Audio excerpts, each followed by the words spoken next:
और commodity superfast में सबसे पहले बात गोल्ड की कीमतों में गिरावट बढ़ गई है। एमसीएक्स पर सोने का भाव 32,000 रुपए तक आ चुका है और इस वक्त मार्केट में करीब 200 रुपए की कमजोरी गोल्ड में दिख रही है। चांदी की बात करें तो यहाँ पर 250 रुपए की गिरावट है, 38,300 ये लेवल है एमसीएक्स पर चांदी का। तो गोल्ड और सिल्वर ये दोनों काउंटर गिर रहे हैं। अंतर्राष्ट्रीय बाजार में भी कमजोरी है, $1315 प्रति औंस के करीब है अंतर्राष्ट्रीय बाजार में गोल्ड का भाव। इक्विटी बॉन्ड यील्ड में रिकवरी से कीमतों पर दबाव बना है, बढ़ा है। अब बात कच्चे तेल की, क्रूड कीमतों में मजबूती है और ब्रेंट का भाव $67 प्रति बैरल के करीब है, करीब आधा फीसदी की मजबूती है। WTI क्रूड $59 के करीब है, करीब 1% की तेजी है। ग्लोबल सप्लाई में कमी की संभावना से कीमतों को सपोर्ट मिला है, लेकिन बाजार की रफ्तार बहुत तेज नहीं है। आप देखिए कि एमसीएक्स पर कच्चा तेल महज आधा फीसदी ऊपर इस वक्त ट्रेड कर रहा है। अब बात करते हैं मेटल की। मेटल कीमतों पर लगातार दबाव का माहौल बना हुआ है। निकल का भाव 880 तक फिसल चुका है, कॉपर में भी आज गिरावट है। तो कुल मिलाकर जो ग्लोबल ग्रोथ की चिंता बढ़ी है, उससे मेटल की डिमांड में कमी की आशंका बढ़ गई है और उसका सीधा असर आप प्राइस के ऊपर देख रहे हैं। अब बात करते हैं एग्री मार्केट की। एग्री मार्केट में कॉटन सीड केक, यहाँ पर ये एकमात्र ऐसी कमोडिटी है जहाँ पर पिछले कुछ दिनों में भारी उठापटक का माहौल बना है। पहले दाम बढ़े, जोरदार तेजी आई और आज उस तेजी के बाद एक करेक्शन का माहौल बना है। 2.25% नीचे इस वक्त कॉटन सीड केक में ट्रेड हो रहा है। टर्मरिक की बात कर लेते हैं, यहाँ पर तेजी है करीब 1.5% की। और आपको बता दें कि यहाँ पर कुछ डिमांड निचले लेवल से बढ़ी है, शॉर्ट कवरिंग आई है, उससे कीमतों में तेजी बनी है। 2.25% ऊपर इस वक्त मार्केट में ट्रेड हो रहा है। तो ये 5 खबरें कमोडिटी मार्केट की इस वक्त की, लेकिन अब आपको हम बताने जा रहे हैं आज की 5 ट्रेडिंग कॉल्स जहां पर आपके लिए कमाई के मौके बनेंगे। और ये बताने के लिए हमारे साथ जुड़े हैं जिगर त्रिवेदी आनंद राठी के। जिगर, स्वागत है आपका। शुरुआत गोल्ड से कर लेते हैं। गोल्ड का मार्केट 32,000 के आसपास पहुंच चुका है, क्या यहां से और गिरावट बढ़ने वाली है या फिर 32,000 के लेवल से आप मार्केट में रिकवरी देख रहे हैं? Good afternoon Mrityunjay.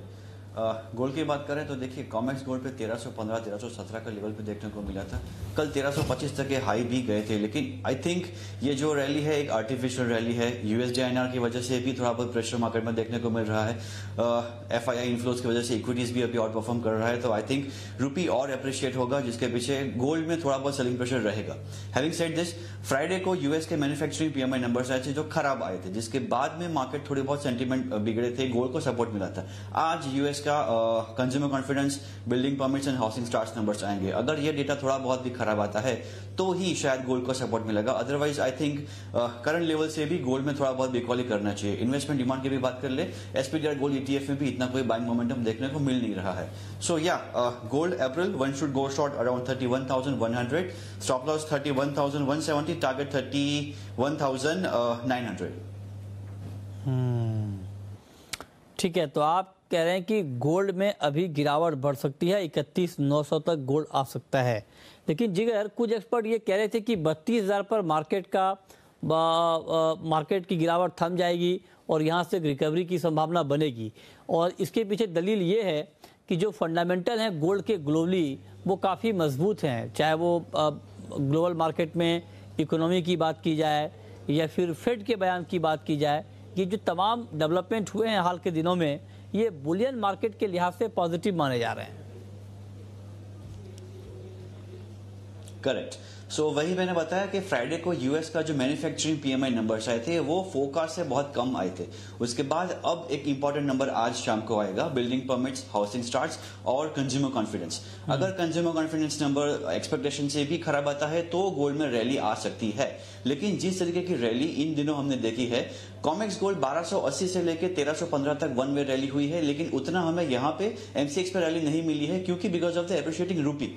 अगर गोल्ड 1315 1317 को कंफर्टेबली ब्रेक करके ऊपर वापस से चला जाता है, ट्रेड करता है, रैली करता है, तो आई थिंक एमसीएक्स में इवनिंग सेशन में रैली होने के चांसेस है। अदरवाइज आई थिंक रैली करना थोड़ा रिस्की रहेगा। I would say it's trading around 32,027, 32,200 के पहले रैली करना थोड़ा रिस्की है। आई थिंक किसी भी उछाले पे बीकॉली का ही रिकमेंडेशन है यहाँ। ओके, तो ये आपकी दलील है, ठीक है। कच्चे तेल को लेकर आपका व्यू क्या है? क्रूड का मार्केट थोड़ा ऊपर नीचे हो रहा है और खबरों में कोई बड़ा बदलाव नहीं है। खबर तो यही है कि ओपेक की उत्पादन कटौती कंटिन्यू रहेगी, लेकिन जो ग्लोबल ग्रोथ की चिंता बीच में, हालांकि चिंता पहले से है, लेकिन बीच बीच में कुछ ऐसी खबरें आ जाती हैं, कुछ आंकड़े आ जाते हैं जिससे मार्केट रिएक्ट करने लगता है। तो क्या अब देखिए दो तरह की खबर है, एक तो ये कि ओपेक चाहता है कि उत्पादन कटौती कंटिन्यू रहे, और ओपेक ने ये कहा भी है कि जून से पहले उत्पादन कटौती रोकने का कोई इरादा नहीं है। दूसरी तरफ एक खबर ये आ रही है कि सऊदी अरब शायद ये चाहता है कि 70 के आसपास ब्रेंट बना रहे। लेकिन तीसरी खबर है ग्लोबल ग्रोथ की चिंता, जो क्रूड मार्केट पर दबाव बढ़ाने वाली खबर है। तो अब आप ये बताएं कि इन तीनों खबरों के बीच क्रूड मार्केट की चाल होने क्या वाली है? ओके, सो मृत्युंजय, अगर हम देखें तो हम फर्स्ट क्वार्टर के लास्ट वीक में है। WTI oil quarter and quarter हम देखें तो ईयर टिल डेट 30-31% की रैली ऑलरेडी आ चुकी है WTI ऑयल में। So technically profit booking market में आ सकता है, I don't deny the possibility of that. But जो मार्केट को सपोर्ट कर रहा है, पिछले 5 सप्ताह से लगातार रिग काउंट्स यूएस के कम होते जा रहे हैं, सो दैट्स सपोर्टिव। ओपेक से जो स्टेटमेंट्स है कि they are going to continue with the production cut plans till the June meeting, शायद ये मार्केट में स्पेकुलेशन है कि they are going to continue in the second half of the year also, तो ये भी एक सपोर्टिव है। तीसरा, सैंक्शंस जो वेनेजुएला पे और ईरान पे लगे हुए हैं वो भी सपोर्ट कर रहे हैं। हाँ, एक ही सपोर्टिव रीजन है जो इंटरडे के लिए आई थिंक वो काम करेगा। वेनेजुएला में आजकल रशिया का मिलिट्री बेस बना हुआ है, जो मिलिट्री एक्सरसाइज चल रही है वंस इन अ ईयर जो होता है।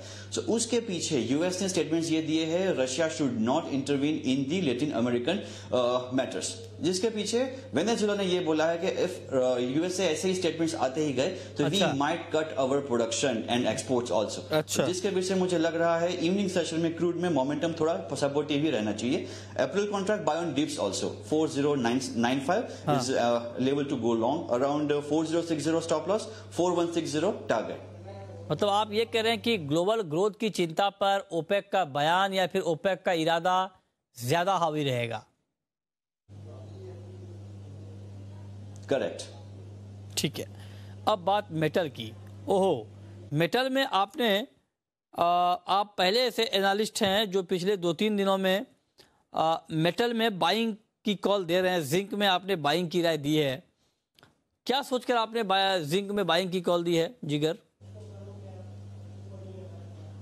राइट, सो जो पांचों बेस मेटल्स है, of course global growth concerns हो या तो फिर अप्रिशिएटिंग रूपी हो, जिसकी वजह से LME पे या तो फिर MCX पे प्राइसेस में फॉल आ रहा है। एक जिंक की ऐसी कमोडिटी है जिसमें उसकी LME की इन्वेंटरीज 1991 के लोएस्ट लेवल पे है, जिसकी वजह से सप्लाई कंसर्न्स क्रिएट हो सकते हैं मार्केट में। लग रहा है टेक्निकली भी अगर मैं बताऊं तो 200 के आसपास जितनी बार जिंक आया है वहां पे प्रेशर आया है। आई थिंक इस बार जिंक 201 को कंफर्टेबली क्रॉस कर देगा। Positionally also zinc looks good.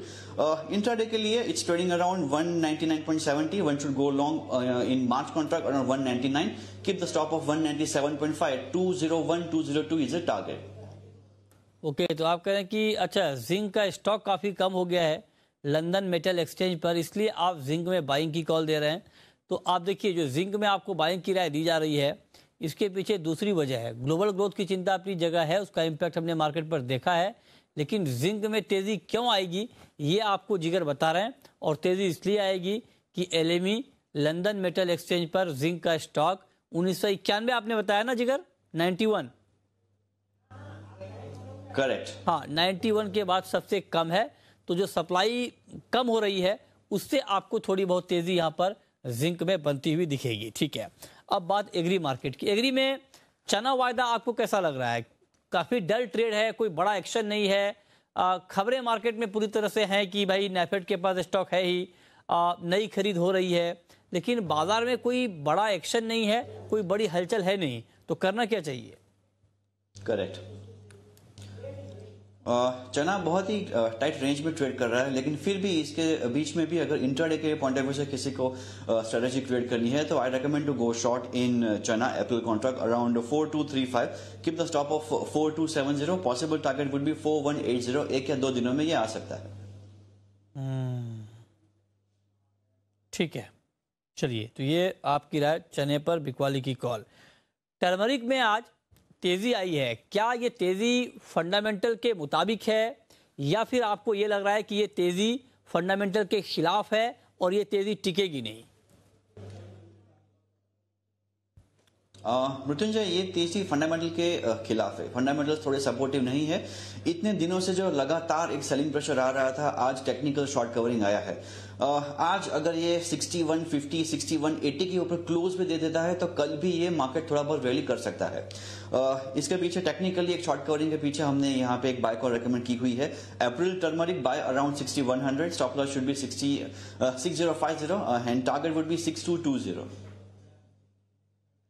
ठीक है, तो ये 5 कॉल आपके लिए जहां पर आपके लिए कमाई के मौके बन सकते हैं और इसको ध्यान में रखकर आप ट्रेड करिए। लेकिन अब आपके लिए फ्लोर ओपन है। अगर आपने कमोडिटी में कोई ट्रेड किया है, कुछ नया जानना चाहते हैं तो नंबर आप नोट कर लें 02223001634 और 02223001635। और पहला सवाल है दिलीप का, हमारे साथ जुड़ रहे हैं। पूछिए दिलीप जी। नमस्कार, पूछिए। हाँ सर, मुझे चने के बारे में पूछना था, क्या एक महीने के बाद में 4500 तक जाएगा चना? 1 महीने में क्या 4500 तक चने का भाव जा सकता है, ये आप जानना चाहते हैं। क्या लगता है आपको जिगर, 4500 का लेवल देख रहे हैं आप? 43 करेक्ट। एप्पल कॉन्ट्रैक्ट चैनल में अगर ये 4350 के ऊपर कंफर्टेबली स्टे करता है, एक बार क्लोज दे दिया तो फिर पॉसिबल है कि 4500 के लेवल्स देखने को मिल पाए। पहला रेजिस्टेंस बन रहा है 4350, उसके बाद ही 4500 के लेवल्स मार्केट में देखने को मिल सकते हैं। अगर ये 4150 4100 ब्रेक कर दिया तो फिर पॉसिबल है कि 4000 पहले मार्केट में देखने को मिल सकता है। तो या 4350 and 4150, these are the levels. ठीक है, चलिए आगे बढ़ते हैं और कुछ और सवालों को शामिल करेंगे। लेकिन मेरा आपसे एक सवाल और होगा जिगर कि ये कॉटन सीड केक में क्या हो रहा है?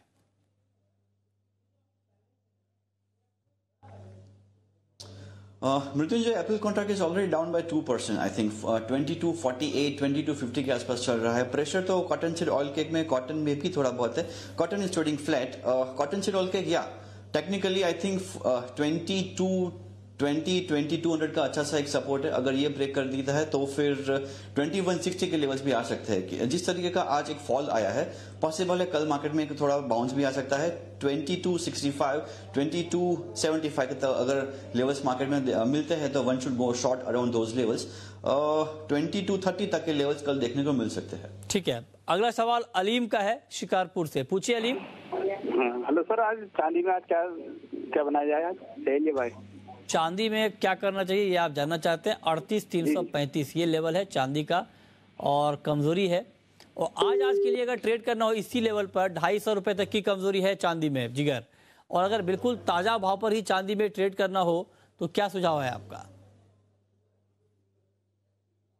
मृत्युंजय, करंट प्राइस पे भी या तो फिर थोड़े से उछाले पे भी 38,400 भी अगर प्राइस आते हैं तो भी बिकवाली का ही ध्यान रखना चाहिए। आई थिंक 38,600 का अच्छा सा एक रेजिस्टेंस बन रहा है, so keep the stop of that. लग रहा है एक या दो दिनों में 37,900 तक के लेवल्स देखने को मिल पाएंगे। ठीक है, दिनेश है चंदौसी से। पूछिए दिनेश। मेरा मैंसा लिखा हुआ है 1630 रुपया, क्या करना चाहिए मुझे?